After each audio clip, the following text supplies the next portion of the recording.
दुनिया, मिलकर बनाए हम नई दुनिया, मिलकर जीत ले हम सारी दुनिया। बीच हमें आज बोने दो, रोज उसे थोड़ा बढ़ने दो, छू लेंगे आकाश हम, मन के विचार हकीकत बने, सिद्धि फल से आनंद देंगे, कोशिश कर बढ़े, सोच बुलंद करे।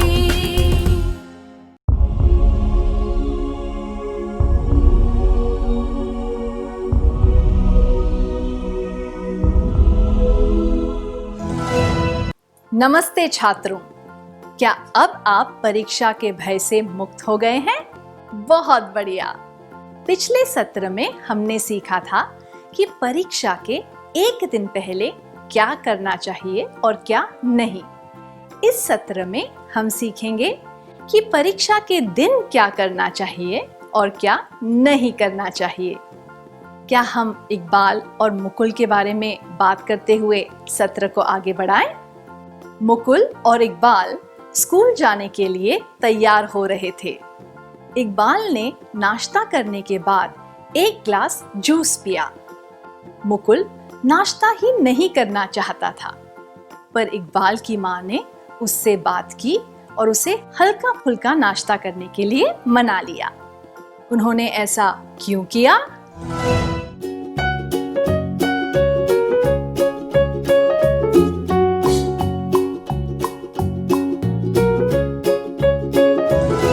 जी हाँ, अगर आप भूखे पेट परीक्षा देने जाएंगे तो आपको थकान, चक्कर या ऐसी कोई अन्य समस्या हो सकती है। आप में परीक्षा देने की ताकत नहीं रहेगी। विशेषज्ञों का मानना है कि शरीर में तरल पदार्थों की कमी से ऐंठन आने लगती है। हल्का नाश्ता करने से और कुछ पौष्टिक पीने से शरीर में पानी की कमी नहीं रहती और ऐंठन भी नहीं आती। जैसा कि मैंने पहले कहा था, परीक्षा के दिन और उसके एक दिन पहले हमें ऐसा खाना खाना चाहिए जो पौष्टिक हो और आसानी से पच जाए। आवश्यकता के अनुसार पानी पीना चाहिए। जरूरत से ज्यादा पानी नहीं पीना चाहिए। हमें परीक्षा के दिन पौष्टिक भोजन खाना चाहिए और सही मात्रा में पानी पीना चाहिए।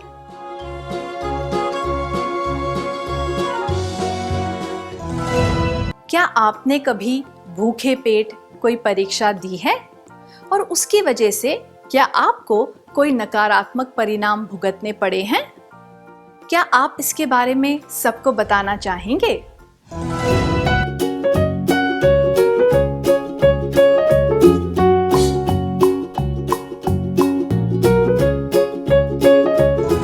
आपका अनुभव बताने के लिए धन्यवाद। नाश्ते के बाद मुकुल स्कूल जाने के लिए तैयार था।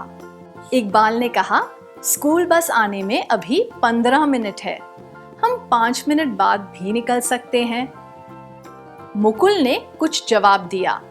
उसके बाद इकबाल ने कहा, तुम सही कह रहे हो, चलो हम स्कूल के लिए रवाना हो जाते हैं। वे दोनों स्कूल जाने के लिए निकल गए। आपको क्या लगता है, मुकुल ने इकबाल से क्या कहा होगा? क्या आप दोनों इस दृश्य का अभिनय करके दिखा सकते हैं?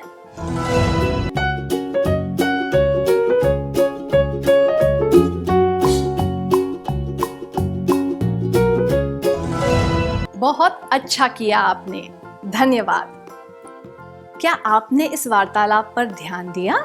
मुकुल ने कहा, समय के हिसाब से बस 15 मिनट बाद आने वाली होगी, पर ऐसा भी हो सकता है कि बस जल्दी आ जाए या फिर आए ही ना।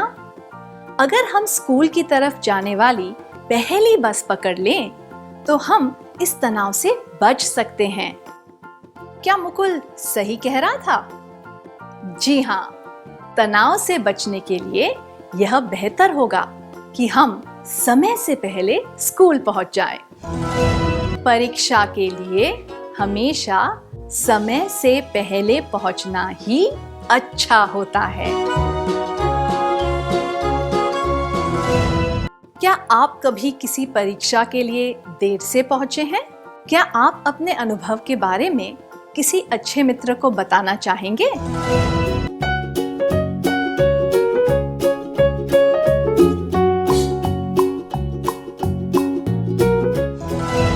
अपनी भावनाएं बताने के लिए धन्यवाद। इकबाल और मुकुल समय से पहले परीक्षा कक्ष में पहुंच गए और जाकर अपनी सीट पर बैठ गए। परीक्षक ने सबको प्रश्न पत्र दिए। इकबाल और मुकुल को प्रश्न पत्र लेने के बाद क्या करना चाहिए? पहला प्रश्न पढ़ते ही उत्तर लिखना शुरू कर देना चाहिए। पूरा प्रश्न पत्र एक बार पढ़ लेना चाहिए और जो प्रश्न उन्हें अच्छी तरह आते हैं उनके जवाब सबसे पहले लिखने चाहिए। आसपास देखना चाहिए कि अन्य विद्यार्थी क्या कर रहे हैं।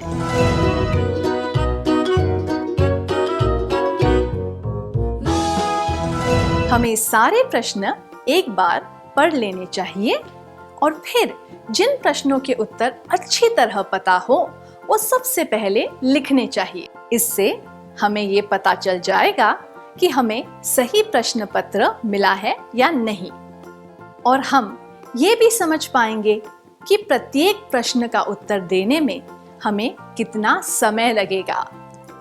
यह तरीका अपनाने से हम परीक्षा अच्छी तरह दे पाएंगे, पर यह ध्यान रखना चाहिए कि प्रश्न पत्र पढ़ने में और प्रत्येक जवाब लिखने में कितना समय लगेगा, यह तय करने में हमें ज्यादा समय नहीं लगाना चाहिए, नहीं तो हमें परीक्षा के लिए पूरा समय नहीं मिलेगा। हमें उत्तर लिखने से पहले सारे प्रश्न एक बार पढ़ लेने चाहिए।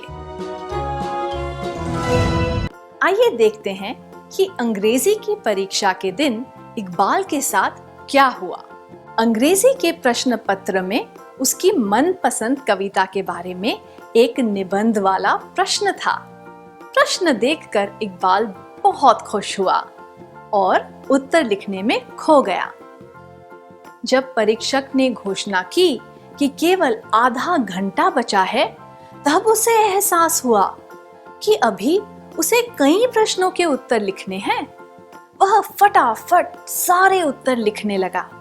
इस परिस्थिति से बचने के लिए उसे क्या करना चाहिए था? उसे प्रत्येक प्रश्न के लिए सोच समझकर समय देना चाहिए था। फटाफट उत्तर लिखने की जगह उसे बाकी के प्रश्न छोड़ देने चाहिए थे। परीक्षा पूरी होने की घंटी बजने के बाद भी उसे उत्तर लिखते रहने चाहिए थे।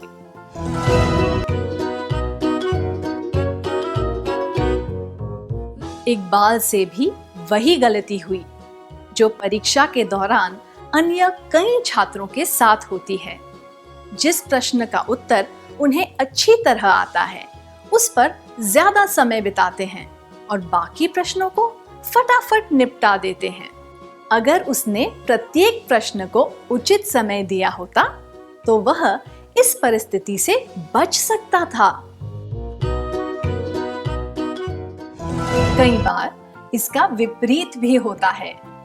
कुछ छात्र कठिन प्रश्न को हल करने में ज्यादा समय बिता देते हैं और जिन प्रश्नों का उत्तर उन्हें आता है उसमें बहुत कम समय देते हैं।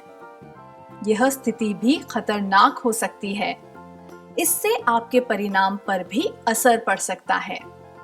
सभी प्रश्नों को उचित समय देने से हम इस समस्या से बच सकते हैं। हमें प्रत्येक प्रश्न के लिए उचित समय निर्धारित कर लेना चाहिए। क्या आपके साथ कभी ऐसा हुआ है कि आपने किसी प्रश्न को ज्यादा समय दिया हो और उसकी वजह से आपको कोई नकारात्मक परिणाम भुगतना पड़ा हो? क्या आप इसके बारे में अपने किसी करीबी मित्र को बताएंगे?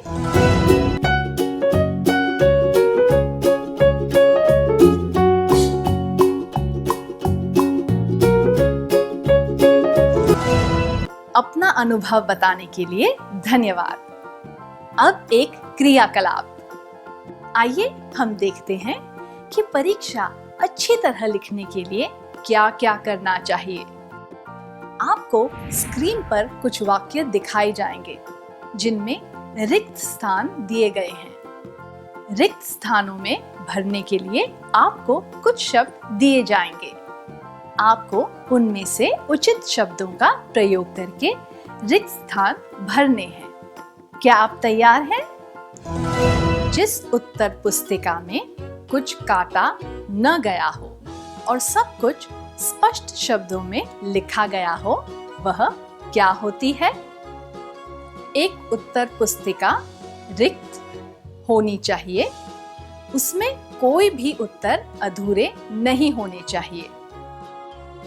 अगर हम रिक्त से काम करें तो हम छोटी बड़ी गलतियां करने से बच सकते हैं। प्रत्येक उत्तर दिए गए प्रश्न के लिए रिक्त होना चाहिए।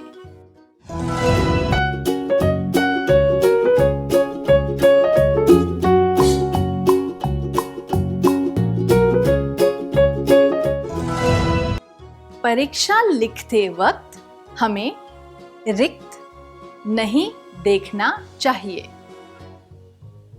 प्रत्येक उत्तर में रिक्त होनी चाहिए। जब कोई शंका हो तो पहले रिक्त तैयार करने से मदद मिल सकती है। रिक्त प्रश्न पत्र को अच्छी तरह पूरा करने की कुंजी है।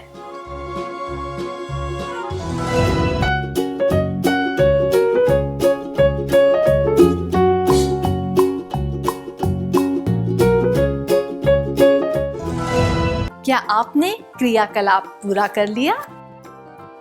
क्या हम सही उत्तर देख लें? जिस उत्तर पुस्तिका में कुछ काटा न गया हो और सब कुछ स्पष्ट शब्दों में लिखा गया हो, वह प्रस्तुत करने योग्य होती है। एक उत्तर पुस्तिका पूरी होनी चाहिए। उसमें कोई भी उत्तर अधूरे नहीं होने चाहिए। अगर हम सावधानी से काम करें तो हम छोटी बड़ी गलतियां करने से बच सकते हैं। प्रत्येक उत्तर दिए गए प्रश्न के लिए उचित होना चाहिए। परीक्षा लिखते वक्त हमें इधर उधर नहीं देखना चाहिए। प्रत्येक उत्तर में स्पष्टता होनी चाहिए। जब कोई शंका हो तो पहले उत्तर की रूपरेखा तैयार करने से मदद मिल सकती है। समय का प्रबंधन प्रश्न पत्र को अच्छी तरह पूरा करने की कुंजी है।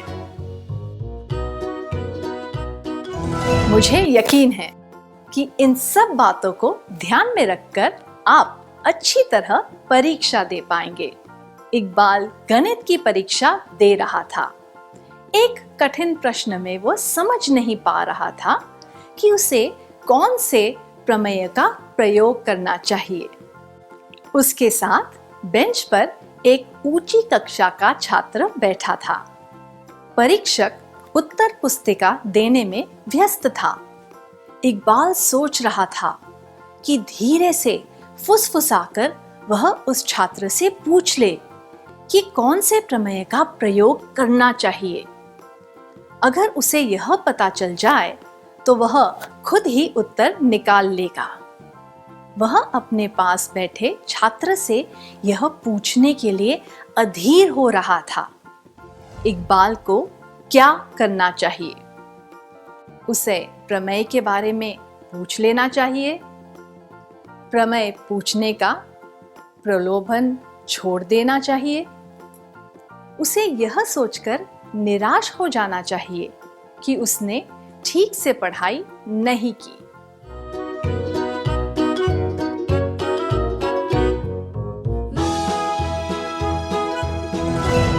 दूसरे छात्र से मदद लेने का अर्थ है बेईमानी करना।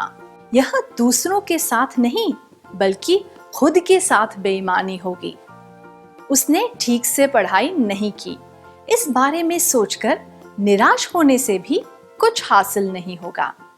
इससे उसकी परीक्षा के परिणाम पर भी असर पड़ सकता है। उसे प्रमेय के बारे में नहीं पूछना चाहिए, यह नियमों के विरुद्ध है। अगर परीक्षक को पता चल जाए कि उसने बेईमानी की है तो उसे परीक्षा से बाहर भी किया जा सकता है। ऐसी स्थिति में उसका आत्मसम्मान और उसकी इज्जत दोनों ही कम हो जाएगी। आत्मसम्मान गंवाने से बेहतर है कि वह परीक्षा में कुछ अंक कम ले आए। बेईमानी करके ज्यादा अंक प्राप्त करने से तो अच्छा है कि हम उतने ही अंक लाएं जितने के हम हकदार हैं।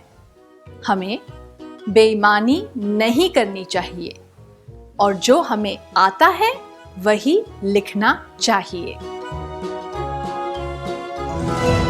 क्या हम एक शपथ लें? कृपया अपने स्थान पर खड़े हो जाएं। अपना सीधा हाथ इस तरह अपनी छाती पर रखें और मेरे बाद दोहराएं।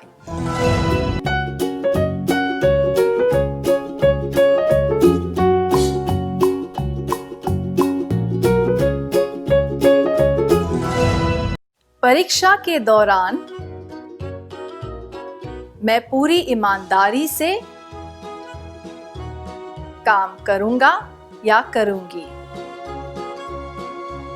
मैं वही लिखूंगा या लिखूंगी जो मुझे आता है। मैं किसी कागज के टुकड़े, कोई किताब या और किसी व्यक्ति की मदद से कोई उत्तर नहीं लिखूंगा या लिखूंगी। बेईमानी करके सफल होने से तो अच्छा है कि मैं परीक्षा में फेल हो जाऊं। अगर कोई व्यक्ति सामने होकर मेरी मदद करे तो भी मैं उसकी मदद से कोई उत्तर नहीं लिखूंगा या लिखूंगी।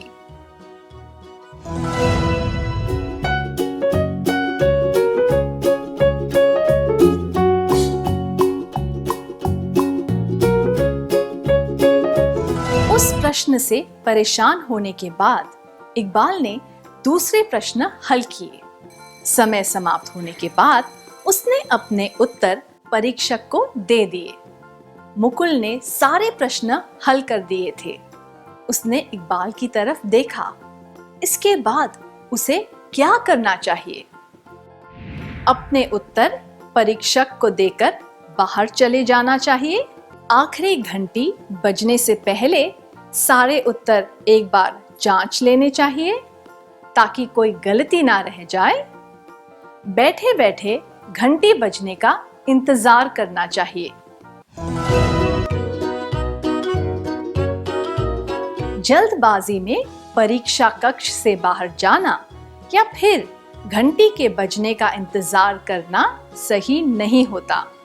यह स्वीकार्य नहीं है, क्योंकि इससे यह पता चलता है कि आप समय का सदुपयोग करना नहीं जानते। जो भी समय बचा हो उसमें आप उत्तर फिर से पढ़कर कुछ छोटी मोटी गलतियों को सुधार सकते हैं। ऐसा करने से आपको ज्यादा अच्छे अंक भी मिल सकते हैं। हमें जल्दबाजी में परीक्षा कक्ष के बाहर नहीं जाना चाहिए।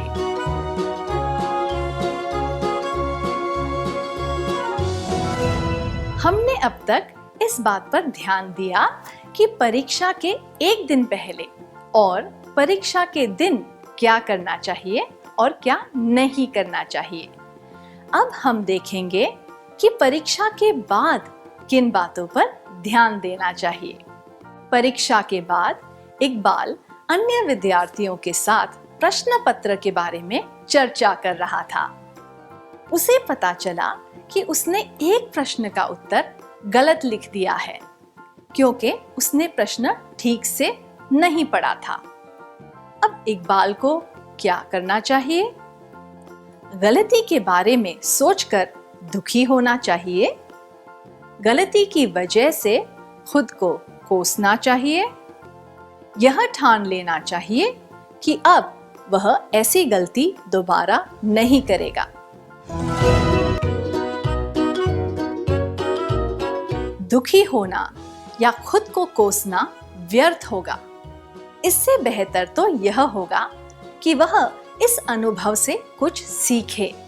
इसलिए सबसे उचित यही होगा कि वह ठान ले कि ऐसी गलती फिर से नहीं करेगा। हमें अपनी गलतियों के बारे में सोचकर निराश नहीं होना चाहिए। गलतियों को दोहराना नहीं चाहिए।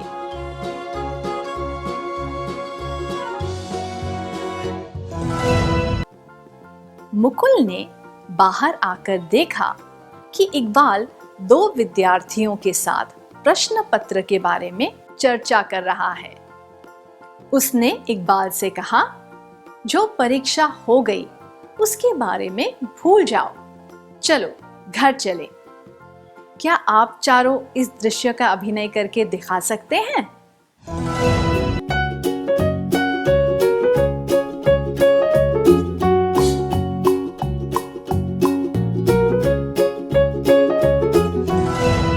धन्यवाद, बहुत बढ़िया था।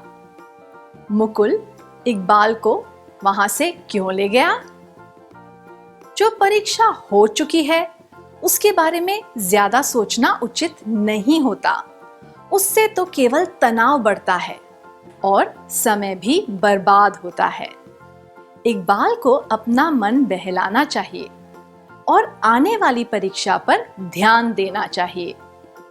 जिस चीज को बदला नहीं जा सकता उसके बारे में सोचने से कोई फायदा नहीं। उसने जो गलतियां की थी उन्हें दोहराना नहीं चाहिए। आत्मविश्वास और सकारात्मक सोच से ही आगे बढ़ने की मदद मिलती है।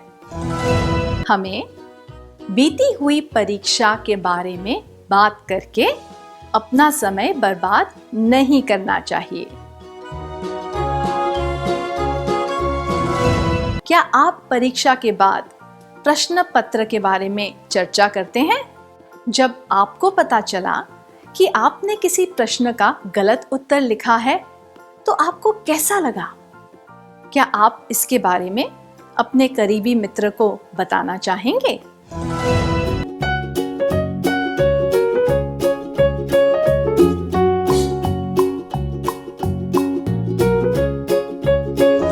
अपने अनुभव के बारे में खुलकर बताने के लिए धन्यवाद। इकबाल और मुकुल घर पहुंच गए। उनकी अगली परीक्षा एक दिन के बाद है। उन्हें क्या करना चाहिए? खाना खाकर कुछ देर आराम करना चाहिए और उसके बाद अगली परीक्षा की तैयारी करनी चाहिए। घर पहुंचते ही अगली परीक्षा की तैयारी शुरू कर देनी चाहिए। खाना खाते समय भी पढ़ाई करते रहना चाहिए। उचित उत्तर है खाना खाकर कुछ देर आराम करना चाहिए और उसके बाद अगली परीक्षा की तैयारी करनी चाहिए, क्योंकि परीक्षा के बाद पौष्टिक खाने की और आराम की आवश्यकता होती है।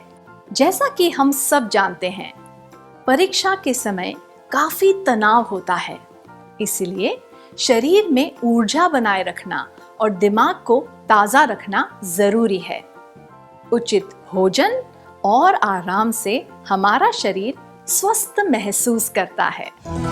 हमें खाना खाकर और कुछ देर आराम करके अगली परीक्षा की तैयारी करनी चाहिए।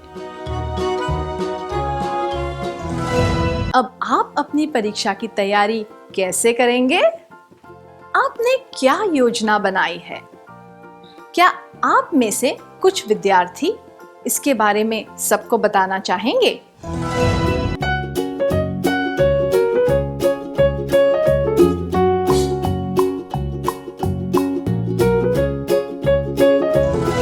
अपने अनुभव बताने के लिए धन्यवाद। क्या अब हम आज के सत्र में सीखी हुई बातों का सार संक्षेप कर लें?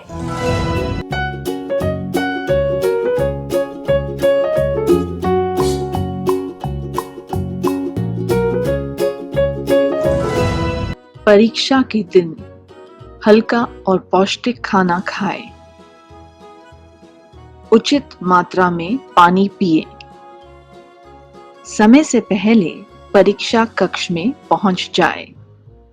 घबराएं नहीं, सकारात्मक सोच रखें।